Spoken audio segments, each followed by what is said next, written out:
শিয়াল চাষি বাড়িতে ঢুকেছিল মুরগি চুরি করতে। তখন গভীর রাত। শিয়াল দেখলো চাষির কুকুরটি ঘেউ ঘেউ করে উঠলো। শিয়ালটি ভয়ে দৌড় দিল। ছুটতে ছুটতে শিয়ালটি একটা কুয়ার ভেতরে পড়ে গেল। শিয়ালটি কুয়াতে পড়ে অনেক লাফঝাপ করলো। তবু শিয়ালটি কুয়া থেকে উপরে উঠতে পারলো না। এরই মাঝে সকাল হয়ে গেল। এদিকে একটা ছাগলের খুব পিপাসা পেয়েছে। তখন ছাগলটি ঘুরতে ঘুরতে সেই কুয়ার কাছে এলো। ছাগলটি সেই কুয়াতে উঁকি মেরে দেখলো কুয়ার ভেতর একটা শিয়াল। তখন ছাগলটা বলল, শিয়াল ভাই, এই কুয়ার পানিটা ভালো তো? শিয়াল বলল, ভারী ভালো, ভারী মিঠে, যেন শরবত, যত খাই স্বাদ মেটে না।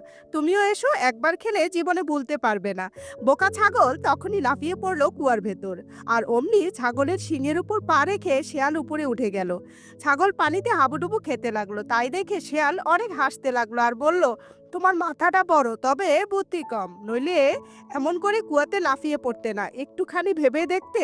তখন ছাগলটা ভাবলো, আমি বড় ভুল করেছি, এখন আমাকে কে বাঁচাবে?